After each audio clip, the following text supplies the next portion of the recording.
live at 10 p.m. Is anybody here with me? Let's see. It looks like Captain Stu, if I'm reading it correct, you're here. Anybody else can check in, please. We're going to talk about the news of the day, and I really didn't intend to jump on. I was going to write, and I said no. I'd rather just talk this through because it's not going to. I'm not going to have any fancy tables. I'm just going to talk to you. If you guys want to jump into the chat, I want this to be interactive. So please jump in with questions, thoughts about what I have to say.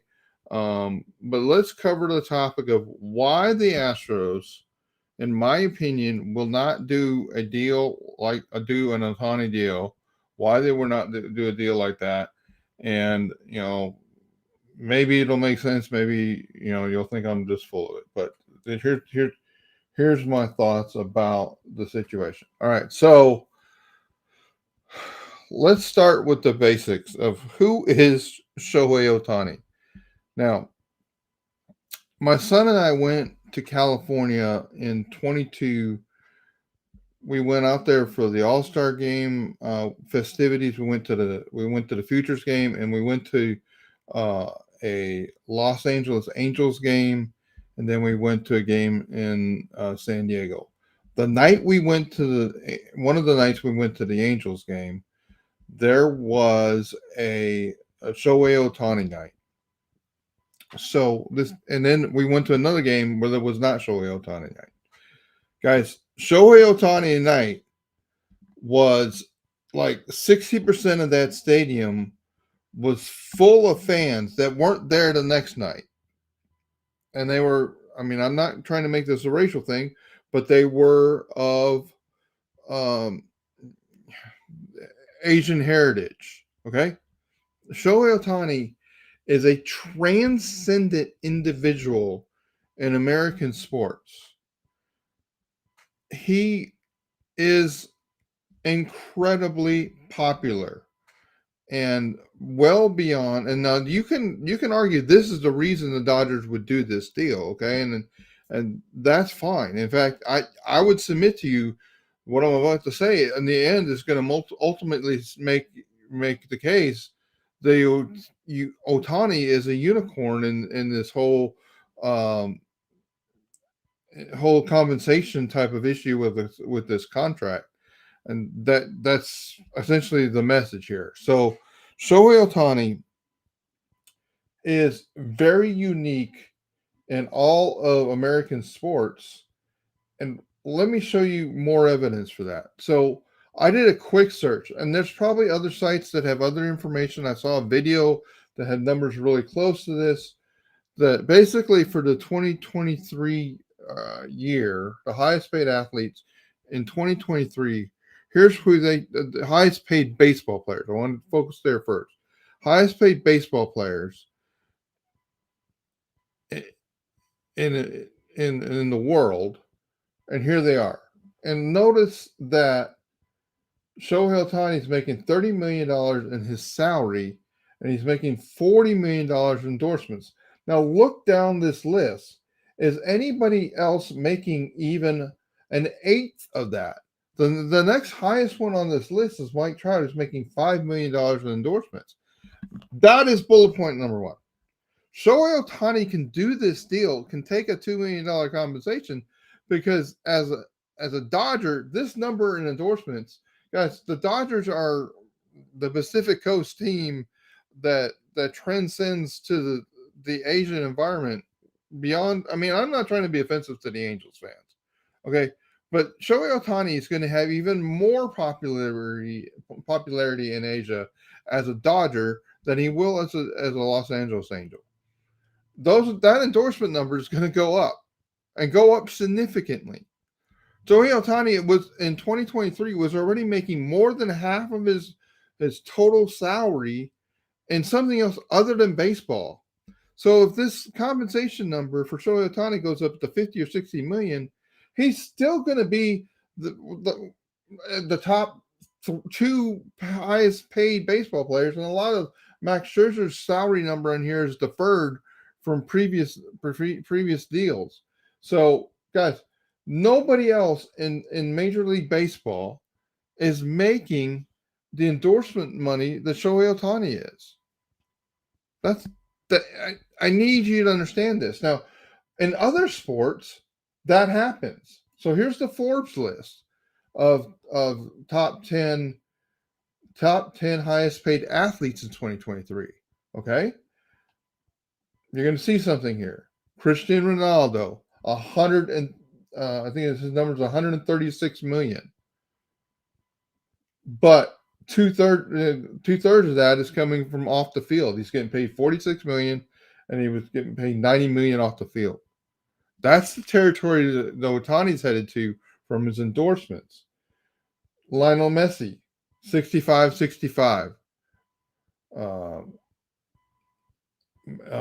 I know I say that. Mbappe, sorry, soccer fans. I'm not a soccer fan, so I remember him from the World Cup.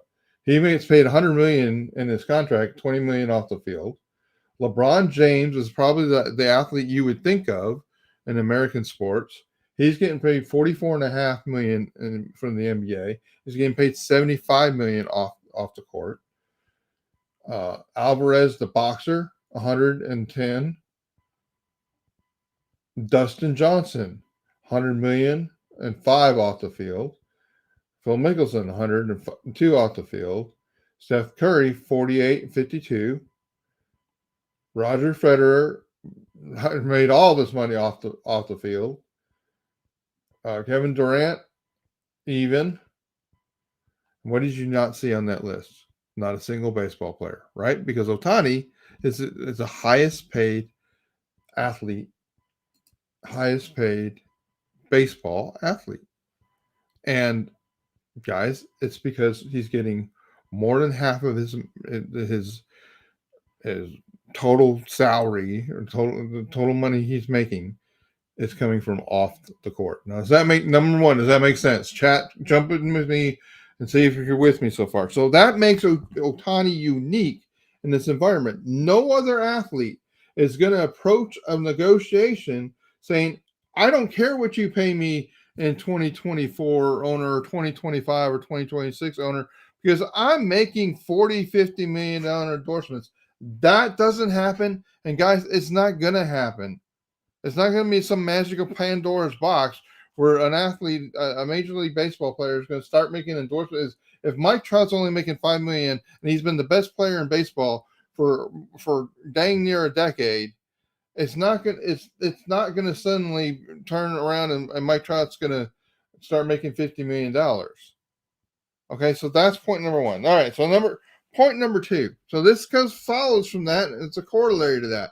So if the players don't have the compensation structure that Shohei Ohtani has, why would a player agree to forego compensation when he can get it today for 10 years from now? The only reason Shohei Ohtani can do that, or the main reason Shohei Ohtani can do that, is because of what I'm showing here. This is a unique situation in baseball because every other baseball player says, give me the money. I don't want to defer it. Now, they very well may say, give me the Bobby Bonilla deal that defers part of my salary. They may even defer up to half of it. They're not going to defer 68 out of $70 million. Okay? They're not going to defer over 90% of their salary. It's not going to happen. And therefore, if the deal is not, you're not going to have a deferral structure like the Ohtani deferral structure, then you're not going to receive the massive financial benefit of being charged 70 million AAV versus 46. We can go calculate all that. I think that what I saw somebody on Twitter do the numbers, and they said use 4.1% as an interest rate, and you'll get to how they get close. So, Jonathan, I don't know if other sports allow deferred contracts, or is that just a baseball thing? I don't really know.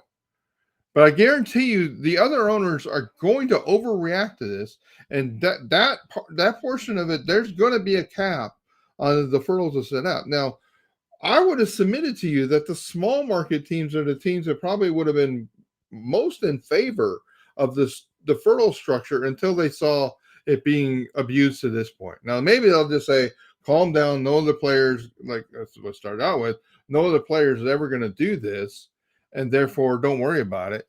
Because Shohei Ohtani is locked up for the next 10 years of playing, and then there's probably something embedded in that contract for another 10 years to or he's got some personal services contract, whereas he's going to be paid $68 million to be a spokesman. Now, I would also say for Ohtani, it makes a whole lot of sense. I also come into this, like it makes sense for him to get that bigger paycheck when he's not necessarily playing half his games in California, more than half of the games in California, where there's a large state sale income tax, right? So if he can avoid, and the way the players are, their income tax is assessed is where they're playing that game that night. So even Astros players, where there's no state income tax here, they still have like a pseudo 30% of their games are experiencing the higher tax rates in the other states around the league, or they're essentially paying a state sales tax in California and Washington and all the other states that the Astros go to.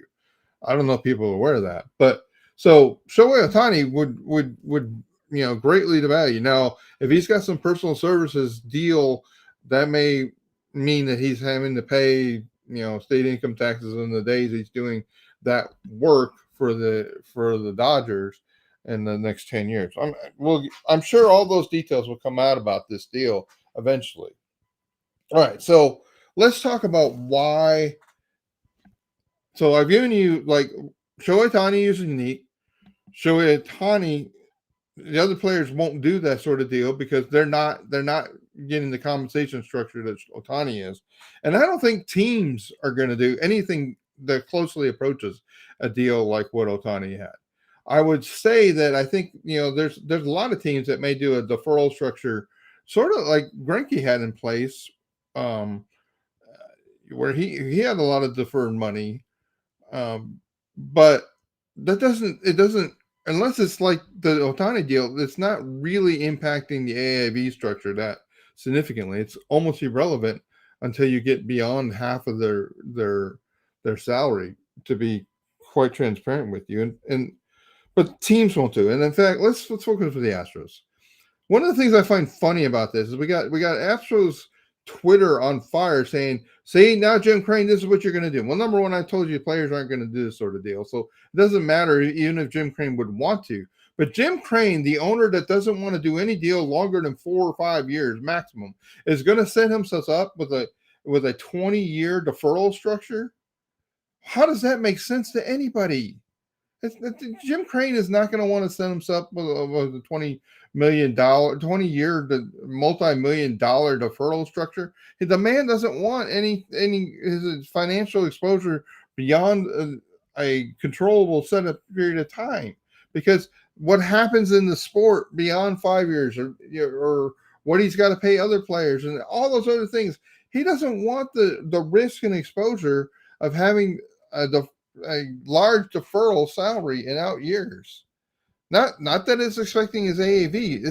It's affecting money he's truly having to lay out. All right. So another aspect why I don't think teams would do this. What happens to Shohei Ohtani? And I'm not rooting for this. Just be clear. What happens if Shohei Ohtani, who's recovering from Tommy John surgery, has a career-ending injury in 2025? Well, you can say, well, surely the Dodgers will have insurance. Okay, the Dodgers have insurance for those playable years. I think it's going to be a very interesting insurance policy where now you're insuring Shohei Ohtani, a 29-year-old, until he's 49. It's going to look a lot different than you were insuring Shohei Ohtani through his playing years till he's 39. You're now going to you're going to insure him till he's 49? Because if you have an insurance policy, you got to insure all those other years out where he's now getting all this compensation.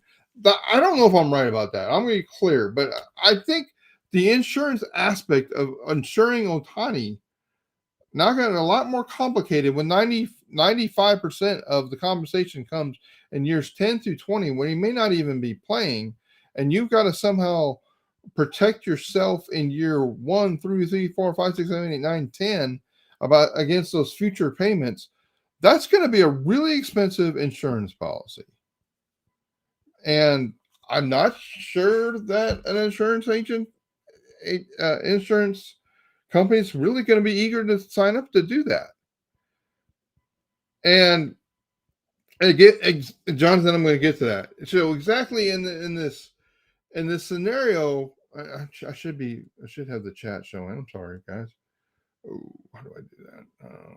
Chat overlay. There you go.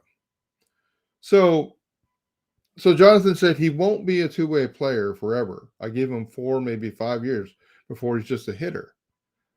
Which also brings into the question, like, do you really want to pay a hitter $70 million? Essentially $70 million a year for years 5 through 10. Well, they're not paying that, Larry. They're only paying 2, which is actually being charged at 46 because of the time value of money, which is being charged at an effective interest rate to the present terms of the contract. So we're not that 70 million AAV is really 46 because of the deferral structure. Okay. Do you want to pay a hitter $46 million a year? I mean, Shohei Ohtani is a great hitter now. He's 29 years old. Okay.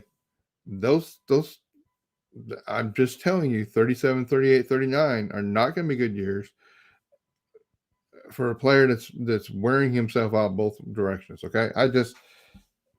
And that player also had a lot of usage in Japan, by the way, as he was a two-way player. I don't know what the salary structure of that, and I think that the fact that there's all the deferral money in there, it's going to lead to some complications with, the risk and how long the insurance is having to cover that risk and pay out the future payments in years 10 through 20, 11 through 20. All right, and then I see lots of people comment like, okay, well, the smart thing to do will be take that $40 million hit and set that in an annual structure so that money grows, so that when you get to year 11, they can start paying out $68 million a year, and it won't be that big of a financial deal because they've stored away money. All right, yeah, that would be the smart financial play. I'm not sure that $1 billion owners would actually do that. And I guess the argument would be, well, maybe they don't have to. But what I think would actually, in essence, happen is that on year 8 or 9 of this deal, whoever owns the Dodgers, I don't even know his name, or what group owns the Dodgers, let's sell it. They'll sell the Dodgers. Now, because of the $68 million a year payment that has to be made, that may decrease the value of the Dodgers by, $300 million of the price tag that the Dodgers will get. The Dodgers are worth multiple billions of dollars right now. For the Dodgers, that's not a big deal. Okay. But for other teams, this would be a bad deal. So this is okay. When we move away from the Dodgers of it all, and a small market, medium market owner is not going to want to take on these financial risks, is not going to want to risk the impact of injury, is not going to want to deal with the insurance payments they're going to have to make or the annuity they have to set up for this. They're just going to run the risk because they're already trying to take advantage of receive anomaly in the CBA that allows them the deferral. I guess the short end of this, guys, is this such a great idea? Why isn't every contract built this way? Why isn't every contract built out where 80% of the salary is deferred? Well, the number one reason is because of what I'm showing you on the screen, because baseball players don't make that much money in endorsements, and therefore they can't defer all their salary, 80% or plus of it out. And so it doesn't happen because the player there's no advantage to the player to do it. So guys, those are some of my thoughts. Questions, comments from you. I'm going to check Twitter real quick and see if I've got any other questions or thoughts from people. I know I've been asking some of these questions. We'll see if the geniuses on Twitter are giving me anything to think about. Let's see. It's a great deal from the teams. I don't know if I don't really. If people keep saying it's a great deal for the Dodgers, I think the Dodgers are taking a lot of risk. Um, Yeah, this is a really good comment from Life After Little League. That should be fun. Most commentators in the coming days will be clueless about the funding process and cash flow value to Dodgers, which we have discussed. I mean, that's where the devil's in the details of this. And the other thing is, I'll say, Major League, and this gets back to this comment from Four Locals now. The Major League Baseball is not going to allow this to happen long term. The Major League Baseball will be implementing this as part of the new CBA. The new CBA will limit.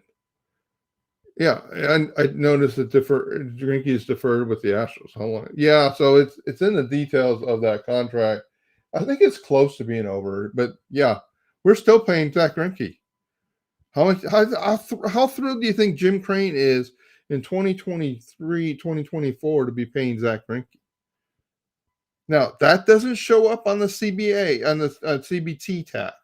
Those numbers are were time value money calculated into the present value and charged into those years. That's like has been done to calculate the Shohei Ohtani's a $46 million CBT instead of a 2. Right, but at the end of the day, Jim Crane's paying $12 million to pay for I think it's 12. Help me out, Jonathan. What is it? I'll look it up here in Spotrac as we talk.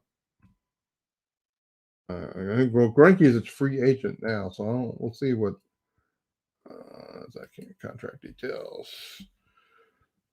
So Zach Greinke previous contract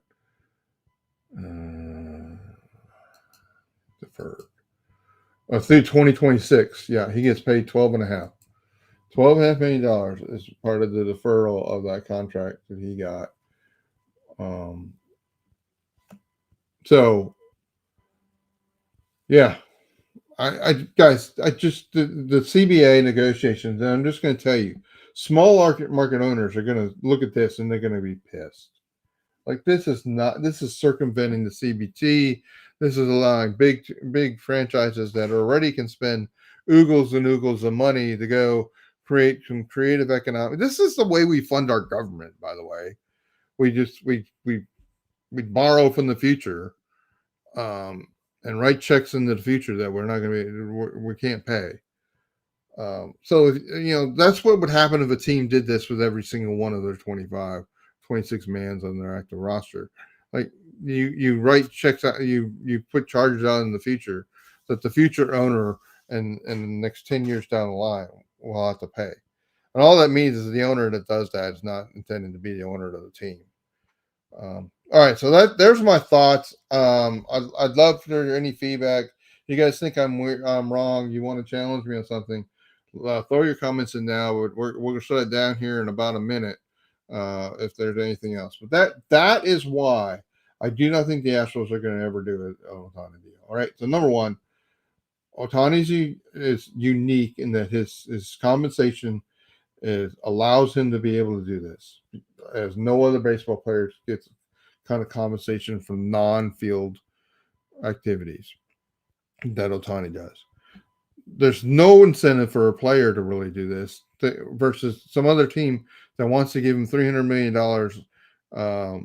in the next 10 years versus a team that wants to give him $300 million over the next 20 years. There's no real reason for the player to take the 20-year deal over the 10-year deal where he's getting the same amount of money. And then I don't think the teams are going to use it because they're not going to take the long-term risk of those situations. All right, guys, so that's it. Thanks for joining, and hopefully this helps. And I'll put the link to this video on the site. Well, I'll say about that before we get closed out. Hey, If you haven't ever come to larrythegm.com, please come to larrygm.com. I read lots of articles. This is kind of unique for me to just put my thoughts in a video for just writing them down. This will be a video article on the site. Please subscribe to the website there. There's links on the site. Subscribe to this YouTube channel. We'll get more and more users, subscribers here, and that'll help the exposure of the channel. And if you really want to do me and the work I do, you want to help us, please come to the website, follow the links to subscribe, join my Patreon group. $5 a month. It's all it is, and you will be helping fund the work that I do to try to put out great Astros content that is objective based, and try to try to do like what I tried to do today. Try to get you to think. Right? Let's do it together, guys. Thanks a lot, and I appreciate your support. I appreciate the folks that jumped on the video with me tonight without any notice. I appreciate you guys. I guess subscribe to the YouTube channel too, and click on the notifications so when I jump on something live like this, you guys can get a notification of it. All right, thanks guys. Have a good night. Thanks. Bye-bye.